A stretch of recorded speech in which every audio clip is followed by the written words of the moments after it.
Hello friends, welcome to TQ classes. और आज की इस वीडियो में हम बात करेंगे next chapter number 3, goodwill nature and valuation accountancy का। Okay, goodwill. तो हम समझते हैं गुडविल क्या होता है, गुडविल का मीनिंग। ठीक है, तो यहाँ पर गुडविल की डेफिनेशन दे रखी है। Goodwill is an intangible asset. Intangible asset मतलब ऐसा एसेट जो दिखता नहीं है। ठीक है, फॉर एग्जांपल इसका इंटेंजिबल एसेट का अगर एग्जांपल दूं आपको, तो आपके प्रेजेंस में क्या है, एयर है, हवा है।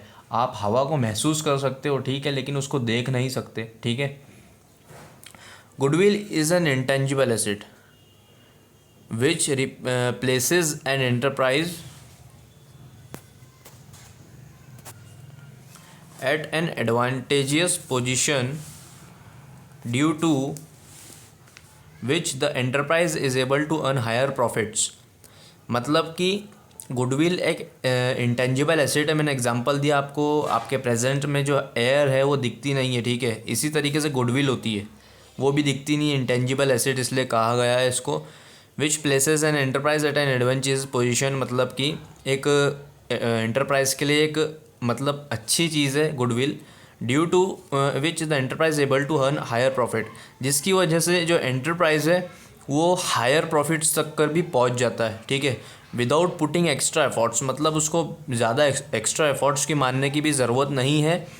मतलब कम एफर्ट में ही वो अपने हायर प्रॉफिट्स भी अर्न कर सकता है गुडविल की मदद से। ठीक है, it is so because the efforts made in the past put the enterprise in advantageous position. ठीक है, ये क्यों हो पाता है, क्योंकि जो हमने पास्ट में एफर्ट्स मारे हैं वो हमें फ्यूचर में मतलब एक अच्छी पोजीशन पे हमारे एंटरप्राइज को ले जाते हैं। ठीक है, हमारे एफर्ट्स। ठीक है, for example if the enterprise had rendered good service to its customer, एक एंटरप्राइज अगर अच्छा गुड और सर्विसेज कस्टमर्स को देगा, ठीक है, तो कस्टमर क्या होगा, सेटिस्फाइड होगा। Customers will be satisfied from the quality of services. अच्छी क्वालिटी ऑफ सर्विसेज गुड्स दोगे क्वालिटी वाले, तो आपका कस्टमर जो होगा वो सेटिस्फाइड होगा, और which in all likelihood will bring them back to the enterprise. और उनको जो चीज़ सेटिस्फाइड करेगी आपका गुड्स और सर्विसेज, वो खुश होकर जाएंगे, सेटिस्फाइड होकर जाएंगे आपके एंटरप्राइज से, तो वापस लौट के आपके पास ही आएंगे। ठीक है, इसका मतलब होता है लाइकलीहुड, मतलब चीज़ पसंद आने पर कस्टमर वापस आपके पास लौट कर आता है। ठीक है, in turn the enterprise will achieve higher sales. इसके अंदर क्या होता है कि इसकी वजह से आपकी सेल्स बढ़ती है। ठीक है, आप अच्छी क्वालिटी वाला प्रोडक्ट्स बेचोगे, ठीक है, तो आपकी सेल्स अच्छी बढ़ेगी। ठीक है, एंड दस हायर प्रॉफिट, ऑब्वियसली प्रॉफिट भी आपका हायर होगा। ठीक है, हायर। ओके, देन बात करते हैं नेक्स्ट पैरा की।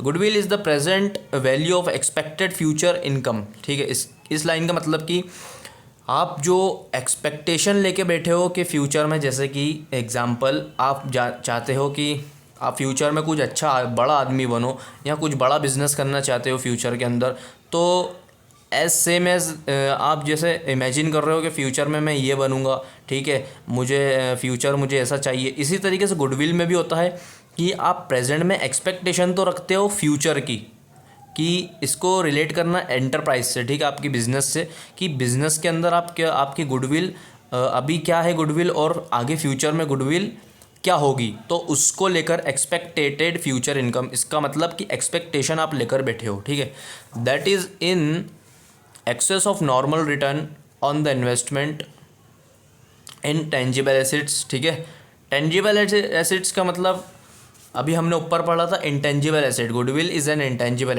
एसेट। ठीक है, यहाँ पर टेंजिबल एसेट्स का मतलब सीधा उल्टा है। यहाँ पर इंटेंजिबल एसेट्स दिखते नहीं है, ये टेंजिबल एसेट्स का मतलब दिखते हैं। जो एसेट्स दिखते हैं वो टेंजिबल एसेट्स होते हैं। ठीक है, excess of normal return on the investment in tangible assets. ठीक है, अच्छी इन्वेस्टमेंट करते हैं नॉर्मली। ठीक है, और for the excess of price paid for a business as a whole over the book value or over the computed or agreed value of the tangible net assets purchased. ठीक है, मतलब कुल मिला के बात की जा रही है कि एंटरप्राइज के अंदर गुड्स वगैरह सब कुछ होता है। ठीक है, और उसको प्रेजेंट में देखते हुए आज गुडविल की क्या वैल्यू है और फ्यूचर में क्या वैल्यू होगी।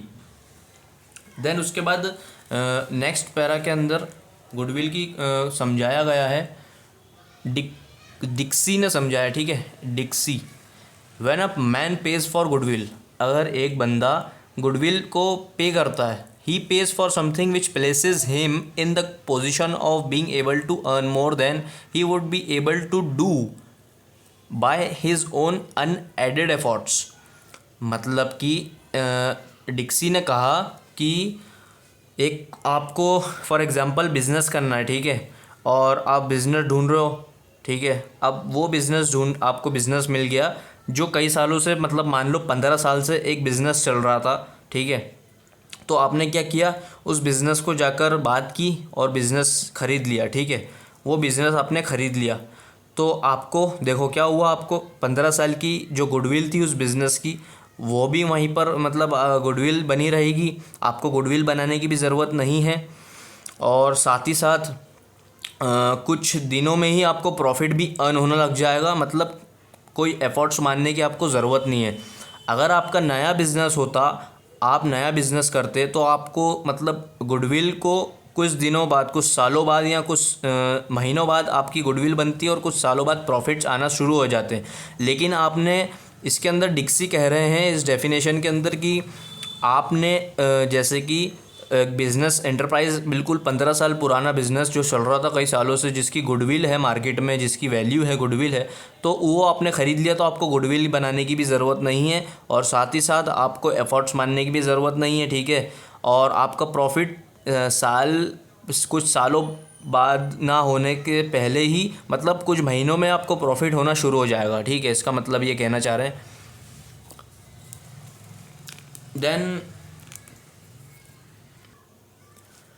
देन गाइस उसके बाद स्पाइसर एंड पैगलर, ठीक है, इन्होंने क्या कहा है, goodwill may be said to be that element, goodwill एक ऐसा एलिमेंट आप कह सकते हो अराइजिंग फ्रॉम द रेप्यूटेशन, मतलब एक रेप्यूटेशन होता है उसका, कनेक्शंस, ठीक है, कुछ कनेक्शंस होते हैं, और other advantages possessed bye a business, ठीक है।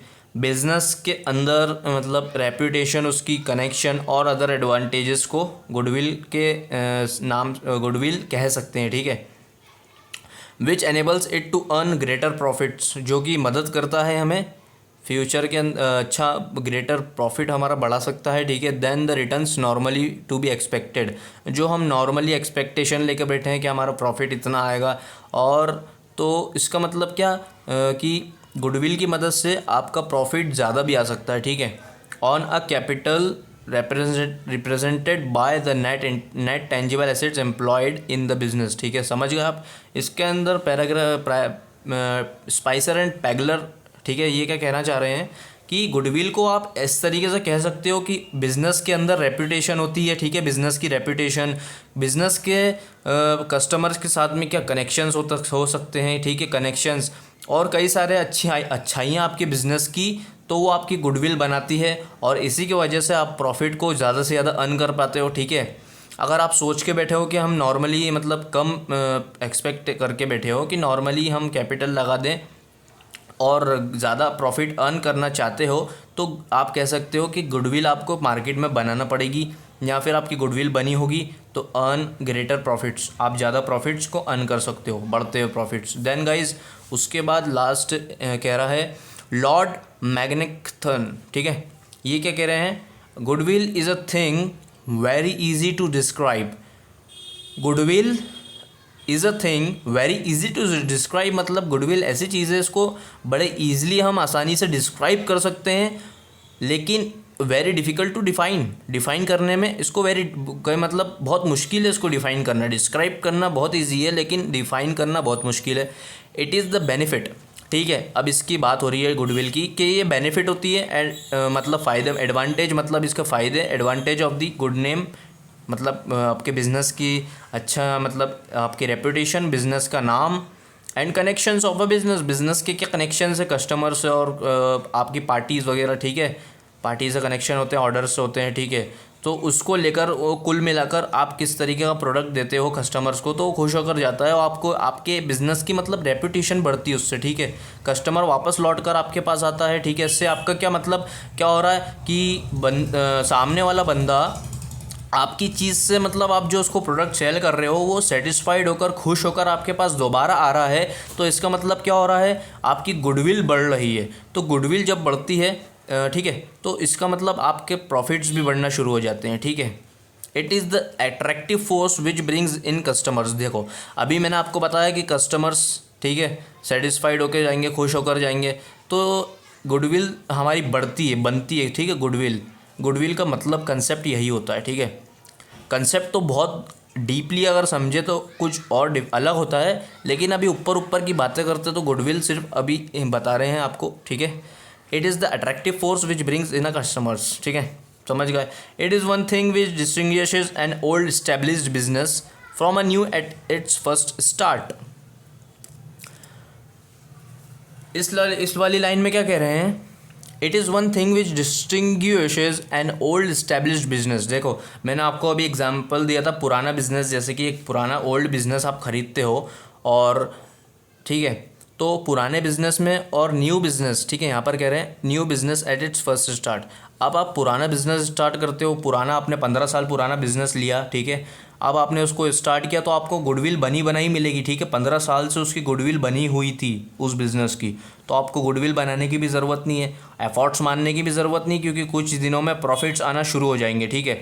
लेकिन जब आप नया बिजनेस स्टार्ट करते हो तो उसके अंदर गुडविल बनाना पड़ेगी, आपको रेपुटेशन बनाना पड़ेगी, कस्टमर्स को अच्छा प्रोडक्ट सेल करना पड़ेगा, जिसकी वजह से कस्टमर सेटिस्फाइड हो, आपसे अट्रैक्ट हो, आपके बिजनेस से अट्रैक्ट हो, जिसकी वजह से गुडविल बढ़े, ठीक है। और प्रॉफिट्स भी कुछ सालों बाद आता है, ठीक है, कुछ दिनों बाद नहीं, कुछ सालों बाद टाइम लगता है प्रॉफिट आने में, नया जब बिजनेस स्टार्ट होता है, ओके। अब guys characteristics of features of goodwill देख लेते हैं हम।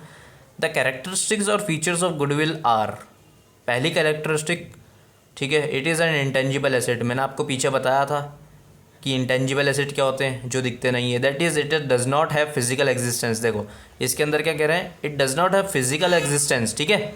जैसे कि एयर का एग्जांपल दिया था मैंने आपको, एयर आप फील कर सकते हो कि हाँ हवा लग रही है, लेकिन आप देख नहीं सकते हो, फिजिकल एग्जिस्टेंस नहीं है उसका, hence it cannot be seen or touch. आप उसको टच भी नहीं कर सकते हो, बस फील कर सकते हो, ठीक है। एयर का एग्जांपल मैंने आपको समझाने के लिए कहा था, ठीक है, आप उससे समझ गए होंगे। Second characteristic, it does not have an existence, ठीक है, इसका कोई एग्जिस्टेंस नहीं होता, separate from that of an enterprise, और एंटरप्राइज से अलग होती है। Thus it has realisable value when business is sold, okay. It helps in earning higher profits, ये मदद करती है मतलब हाई प्रॉफिट्स को अर्न करने में, okay. It is an attractive force which brings an in customers regularly to the place of business. आपके business के अंदर कस्टमर्स को अट्रैक्ट करने में मदद करता है goodwill, okay. It comes into existence due to various factors. अब गुडविल कब आ जाता है, एग्जिस्टेंस के अंदर, ठीक है, ड्यू टू वेरियस फैक्टर्स, कुछ फैक्टर्स की मदद से, सच एज लोकेशनल एडवांटेज, ठीक है, आपके कस्टमर्स हो गए, ठीक है, तो कस्टमर्स को अट्रैक्ट करोगे तो गुडविल बढ़ेगी। फेवरेबल कॉन्ट्रैक्ट्स, मतलब कि आपको ऑर्डर आ गया कि आपको प्रोडक्ट्स बनाने का ऑर्डर आ गया, ठीक है, बड़े बड़े ऑर्डर्स, ये आपकी गुडविल बढ़ाते हैं।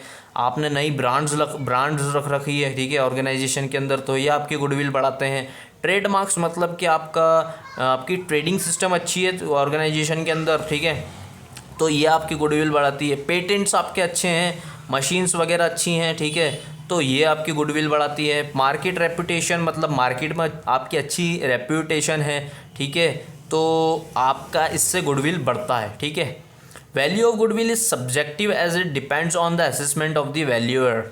गुडविल क्या है, एक ऐसी चीज़ है जो डिपेंड है किसके ऊपर, वैल्यू के ऊपर, आपके ऑर्गेनाइजेशन की क्या वैल्यू है उसके ऊपर डिपेंड है goodwill. In the context of partnership, partnership के कॉन्टेक्स्ट देखें तो it is the value of share of profit sacrificed by the sacrificing partner, okay. हम समझेंगे सेक्रीफाइजिंग पार्टनर क्या होता है, सेक्रीफाइजिंग और गेनिंग हम आगे पढ़ेंगे इसके बाद वाले चैप्टर में, ठीक है। टेंजिबल एंड इंटेंजिबल एसेट्स कौन कौन से होते हैं, ठीक है, यहाँ पर दे रखा है। और यहाँ पर मैंने टेंजिबल एसेट्स बता दिए थे, वो एसेट्स जो फिजिकली एग्जिस्ट करते हैं, ठीक है, are assets which have physical existence, ठीक है, जैसे कि हम उसे टच कर सकते हैं और देख भी सकते हैं। जैसे कि एग्जांपल आपकी लैंड, जिस ज़मीन पर आपका बिजनेस खड़ा हुआ है वहाँ पर आपकी ज़मीन देख सकते हो आप। बिल्डिंग, आपका बिजनेस को देख सकते हो, बिल्डिंग का स्ट्रक्चर देख सकते हो, किस तरीके का प्लांट, मतलब मशीन्स को देख सकते हो। प्लांट का मतलब आप आपके ऑर्गेनाइजेशन के अंदर मशीन्स एंड यहाँ पर दे रखा प्लांट एंड मशीनरी, ठीक है। तो ये सब चीज़ें देख सकते हो। लेकिन इंटेंजिबल एसेट्स का मतलब क्या होता है? कोई चीज़, ऐसी चीज़ है जो देख नहीं सकते हो, किसका फिजिकल एग्जिस्टेंस नहीं है उसका, that is they can not be seen and touched. हम उसको देख भी नहीं सकते और टच भी नहीं कर सकते, बस महसूस कर सकते हैं। मैंने एग्जांपल दिया था कि एयर, हमारे प्रेजेंट में एयर है, तो आप उसको देख नहीं सकते हो, ना टच कर सकते हो, सिर्फ फील कर सकते हो। गुडविल, पेटेंट्स, ट्रेडमार्क्स, ठीक है, एग्जाम्पल दिए हैं ऑफ द इंटेंजिबल एसेट्स जो देख नहीं सकते हो आप। देन उसके बाद ए एस, मतलब ए एस का फुल फॉर्म अकाउंटिंग स्टैंडर्ड, ठीक है। ए एस का फुल फॉर्म अकाउंटिंग स्टैंडर्ड 26। ये एक स्टैंडर्ड बनाया गया है अकाउंटेंट्स के द्वारा, accounting standard 26 issued by the institute of chartered accountant, ठीक है। इंस्टीट्यूट ऑफ चार्टेड अकाउंटेंट, उसने इसको बनाया है, उसने इशू किया है। Of India has defined intangible assets as follows. Intangible assets को बारे में बताया गया है।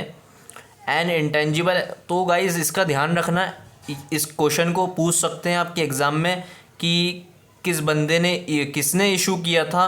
तो क्वेश्चन आ सकता है अकाउंटिंग स्टैंडर्ड 26 इशूड बाय और डैश करके आपको दे देंगे।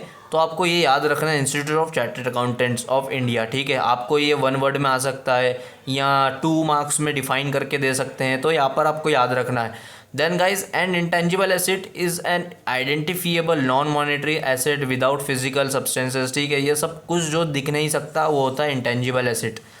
देन गाइज देखते हैं अब नेचर ऑफ गुडविल। गुडविल का nature, it is a valuable intangible asset, ठीक है, वही बात हो रही है यहाँ पर, इसको हम देख नहीं सकते। It is amortised over it's useful life, ठीक है। अकाउंटिंग स्टैंडर्ड 26, ठीक है, इसका फुल फॉर्म भी देख लो, यहाँ पर मैंने ऊपर भी बताया था आपको, ए एस का full form accounting standard 26। Intangible assets prescribes that goodwill should not be accounted in the books of account unless consideration is paid for it, okay. मतलब कि हम गुडविल को देख नहीं सकते हैं, ठीक है, बस हम एक्सपेक्टेशन कर सकते हैं कि फ्यूचर में हमें मतलब कि इतना फ्यूचर में हमें प्रॉफिट मिलेगा, ठीक है, हमारा बिजनेस इतनी ग्रोथ करेगा, इतना सर्वाइव करेगा, इतना प्रॉफिट आएगा, हम सिर्फ एक्सपेक्टेशन लगा सकते हैं। इसी का मतलब होता है गुडविल। और आपके ऑर्गेनाइजेशन के अंदर रेप्यूटेशन वगैरह होती है, आपके ऑर्गेनाइजेशन की कस्टमर्स अट्रैक्ट होते हैं आपके ऑर्गेनाइजेशन से, तो गुडविल बढ़ती है, okay. Self generated goodwill, therefore the self-generated goodwill is not accounted in the books of account whereas purchased goodwill accounted। अब सेल्फ जनरेटेड गुडविल और परचेज गुडविल, ठीक है, ये 2 गुडविल्स होती हैं, इसके बारे में हम आगे पढ़ेंगे। It is not accounted because it's valuable is subjective and is not evident. मतलब हम अभी आगे पढ़ेंगे self generated goodwill and purchase goodwill के ऊपर पूरा टॉपिक है, हम इसको अच्छे से समझेंगे। नीड फॉर वैल्यूइंग गुडविल, ठीक है, ज़रूरत क्यों पड़ती है हमें गुडविल की वैल्यू को बढ़ाने की, ठीक है। तो it arises, need for valuation of goodwill arises, किस तरीके से बढ़ती है? When there is a change in the profit sharing ratio, profit sharing ratio change हो जाता है कभी कभी।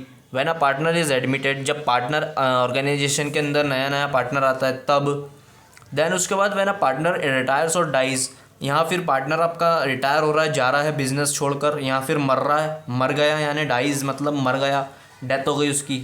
When partnership firm is sold as a going concern, मतलब आपका पार्टनरशिप चल रहा था बढ़िया, ठीक है, आपने अचानक उसको बेचने की मतलब ज़रूरत पड़ गई, ठीक है, तो यहाँ पर ठीक है value come, need for value goodwill, ठीक है, अराइज हो जाती है यहाँ पर। व्हेन 2 और मोर फर्म्स अमल गेमेट, मतलब दो से ज़्यादा फर्म्स क्या होते हैं, मिल जाते हैं आपस में, तब क्या होती है वैल्यू को जो अराइज होती है। When a partnership firm is converted into a company, आपका फर्म कंपनी में जब कन्वर्ट हो जाता है, जब गुडविल की वैल्यू अराइज हो जाती है, ठीक है। देन गाइज उसके बाद हम फैक्टर्स की बात करते हैं, factors affecting the value of goodwill. जो गुडविल की वैल्यू है, कौन से फैक्टर ऐसे हैं जो इसकी वैल्यू को अफेक्ट मारते हैं, मतलब कि कमी करते हैं कुछ वैल्यू में गुडविल की, तो goodwill of a firm is affected by all the factors which increase the earning capacity of the firm. Firm की जो कैपेसिटी है उस कैपेसिटी को अफेक्ट पहुंचाते हैं, ठीक है। वो फैक्टर्स हम देख लेते हैं यहाँ पर। तो पहला फैक्टर है एफिशिएंट मैनेजमेंट, ठीक है। Efficient management, if the management is experienced, capable and competent, the firm will earn higher profits as compare to other firms. अगर आपका मैनेजमेंट का एक्सपीरियंस अच्छा है, कैपेबल है, कॉम्पिटेंट है, तो firm obviously high profits earn करना शुरू कर सकता है as compare to other firms के मुकाबले में आपका मैनेजमेंट अच्छा प्रॉफिट्स अर्न कर सकता है।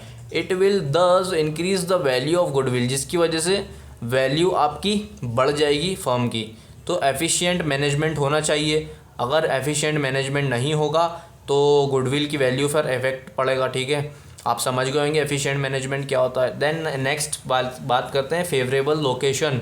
If the business is located at a favourable place, आपका बिजनेस एक ऐसी जगह पर है जहाँ पर कई सारे चीज़ें होती रहती है, ठीक है, जैसे कि resulting in increased customer walk in hand, ठीक है। ऐसी जगह जहाँ पर मेन जगह जहाँ पर लोग आते जाते रहते हैं, and therefore increase sale, जिसकी वजह से कस्टमर को दुकान, आपका शॉप, बिजनेस, फर्म जो भी है दिखेगा। उससे क्या होगा, सेल अच्छी होगी, ठीक है, कस्टमर को दिखेगा, ठीक है। The value of goodwill will be higher, जिसकी वजह से आपकी जो गुडविल है मार्केट में उसकी हायर वो बढ़ जाएगी, ठीक है। देन उसके बाद favourable contracts. Sometimes a firm has long term contracts for the sale and purchase of goods at favourable price. जैसे कि मैंने आपको बताया कि इसके अंदर क्या होता है कि आपको ऑर्डर आ गया है, कुछ बड़ा ऑर्डर आ गया है, ठीक है, कुछ बड़ा लॉन्ग टर्म ऑर्डर आ गया है कि इतना सेल, इतना प्रोडक्ट चाहिए हमें, इतना प्रोडक्ट्स बना के दो, गुड्स बना के दो, ठीक है। तो फेवरेबल प्राइस पर आप दोगे, ठीक है। This will also affect profits and goodwill of the firm. अगर आपने कुछ गड़बड़ी कर दी तो आपकी, ठीक है, आपकी वैल्यू ऑफ गुडविल थोड़ी कम हो जाएगी, इफेक्ट पड़ेगा उस पर, ठीक है। Longer establishment of business establish for long are likely to have extensive broader customer base resulting in higher sales and profit. मतलब कि कहना चाह रहा है कि बिज़नेस जो है आप लॉन्ग टर्म तक के चलाओगे तो कस्टमर्स के साथ आपका कनेक्शन अच्छा बना रहेगा, सेल अच्छे से होगी और प्रॉफिट भी आता रहेगा। As a result it will have higher value of goodwill, ठीक है। तो कस्टमर के साथ अच्छा कनेक्शन बना रहेगा, ठीक है, तो आपका प्रॉफिट भी बढ़ेगा, ठीक है, तो सेल भी बढ़ेगी। Then guys, advantage of patents. Normally patents are necessary for the manufacture or production of certain types of articles. मतलब कि आपके ऑर्गेनाइजेशन के अंदर मैन्युफैक्चरिंग भी होती है, ठीक है, प्रोडक्ट्स भी बनते हैं।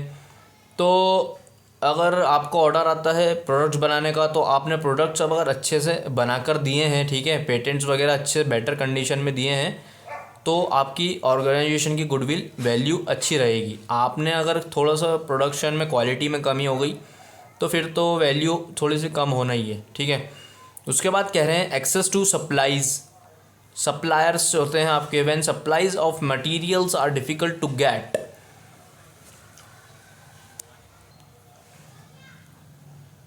मतलब कि when suppliers of materials are difficult to get, मतलब आपने कुछ सप्लाई करा, ठीक है, तो सप्लाई करने में कुछ डिफ़िकल्टी भी हो सकती है। There will be a high value of goodwill for a firm which has good arrangements for getting supplies.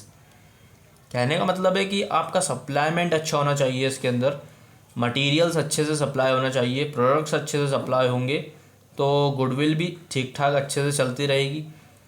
Quality, if a firm enjoys good, मतलब इसके अंदर गुड्स आ जाते हैं, सर्विसेज आ जाती है, तो आप गुड क्वालिटी के गुड्स अच्छे दोगे, अच्छी क्वालिटी के गुड्स दोगे, सेल अच्छी होगी, ठीक है, कस्टमर्स भी अच्छे से अट्रैक्ट होंगे। देखो एक बार पढ़ लेते हैं हम इसको, क्वालिटी को। If a firm enjoys good reputation for the quality of its products, अगर फर्म इंजॉय करती है रेपुटेशन को for a quality of its products, आप अच्छी क्वालिटी का, मैंने आपको बताया अभी, प्रोडक्ट्स अच्छा रखोगे, ठीक है, there will be a ready sale, तो आपकी सेल अच्छी होगी, रेडी रहेगी sale, and the value of its goodwill therefore will be high. तो अच्छी क्वालिटी का प्रोडक्ट बेचना है, ठीक है, तो जिसकी वजह से आपकी वैल्यू गुडविल जो है अच्छी चलती रहेगी, गुडविल अच्छी रहेगी। देन गाइज उसके बाद बात करते हैं तो market situation. If a firm is in a business where demand for the products dealt in is higher, मतलब कि कह रहा है आपका बिजनेस जो है, आपके पास डिमांड आई मार्केट से, किसी ने डिमांड करी, कस्टमर ने, कि हायर प्रोडक्ट्स की डिमांड की, मुझे मतलब कुछ ज़्यादा प्रोडक्ट्स चाहिए, मतलब ज़्यादा प्रोडक्शन करना पड़ेगा, फिर आपको ऑर्डर आया तो, और आपको सप्लाई भी करना पड़ेगा, ठीक है। It will lead to lower capital requirement, ठीक है, इसके अंदर क्या होगा, कैपिटल कम लगेगी, एंड हायर प्रॉफिट, प्रॉफिट भी अच्छा होगा। It will thus increase the value of goodwill, जिसकी वजह से गुडविल आपकी बढ़ेगी। देन उसके बाद risk associated with business. If the risk faced by the business are higher than normal, the business will have less value for goodwill. Simple सीधी सी बात कह रहे हैं, आप बिजनेस लेकर बैठे हो, और बिजनेस के अंदर रिस्क तो लेना पड़ता है। अगर आप रिस्क से लड़ते हो तो वैल्यू आपकी बनी रहेगी, आपका रिस्क, अगर आप रिस्क से डर रहे हो, रिस्क लेने से डर रहे हो, तो वैल्यू फॉर गुडविल आपकी बिल्कुल कम होना ही है। फिर on the contrary, if the business faces lower risk it will have higher value of goodwill. अगर आप नॉर्मली रिस्क से लड़ लोगे, रिस्क से, ठीक है, तो आपकी वैल्यू ऑफ गुडविल बढ़ेगी। Nature of business, if the business of a firm is of the nature where the products dealt in are in high demand although not short in supply, the profit will be higher, it will be thus increase the value of its goodwill। मतलब कि सीधी सी बात है, आप demand अच्छी होगी आपके organisation की, कस्टमर्स की डिमांड अच्छी होगी, डिमांड्स, ठीक है, डिमांड का मतलब कस्टमर ने आपको कहा कि मुझे इतना प्रोडक्शन चाहिए, ठीक है, और कस्टमर फिर दोबारा फिर आएगा आपके पास, ठीक है, आपके पास फिर आ रहा है और कह रहा है मुझे इतनी प्रोडक्शन फिर से चाहिए, तो आपकी गुडविल, फिर तो वैल्यू ऑफ गुडविल आपकी बढ़ना है, इंक्रीज होना है, ठीक है। पास्ट परफॉर्मेंस, आप, ठीक है, the firm earning higher profits year after year will have better value for goodwill as compare to firms earning lesser profit और incurring losses with similar amount of capital employed. Past performance का मतलब आपने past में जितनी अच्छे से perform करोगे, ठीक है, बिजनेस के अंदर उससे, ठीक है, आपने जो पास्ट में परफॉर्मेंस अच्छी करोगे, ठीक है, तो फ्यूचर भी अच्छा देखने को मिलेगा, ठीक है, आप अच्छा प्रॉफिट अर्न कर लोगे, आपकी गुडविल भी अच्छी होगी, ठीक है, कस्टमर के साथ अट्रैक्शन भी अच्छा होगा। तो पास्ट परफॉर्मेंस के अंदर आपको क्या करना पड़ता है, अच्छे से परफॉर्म करना पड़ता है, ठीक है, पास्ट में, तब जाके आपको फ्यूचर में कुछ अच्छा हाई प्रॉफिट अर्न होना शुरू हो जाता है। देन गाइस 12th और लास्ट की बात करते हैं, इसकी लास्ट फैक्टर की, अदर फैक्टर्स आफ्टर। तो गाइस लास्ट फैक्टर की बात करते हैं जिसका नाम है other factors after sale service, ठीक है, आपने सर्विसेज भी अच्छी दी, गुड कस्टमर रिलेशन, आपने कस्टमर के साथ में रिलेशन भी अच्छा बनाए रखा है, देन गुड लेबर रिलेशन, आपने लेबर्स के साथ में भी अच्छा रिलेशन बनाए रखा है, तो इससे आपकी गुडविल भी अच्छी होगी, ठीक है। तो गाइस ये फैक्टर्स भी हमने देख लिए हैं, और वीडियो आपका आज थोड़ा बड़ा हो चुका है, तो कल नेक्स्ट टॉपिक पढ़ेंगे, ठीक है, ठीक है, आपके लिए नेक्स्ट टॉपिक मैं लाऊंगा बहुत जल्द से जल्द लाऊंगा, ठीक है। तो बेल आइकन को प्रेस कर लें और सब्सक्राइब कर दें और लाइक ज़रूर कर देना, ठीक है, और शेयर भी कर दें, शेयर कर देना, ठीक है। Thanks for watching.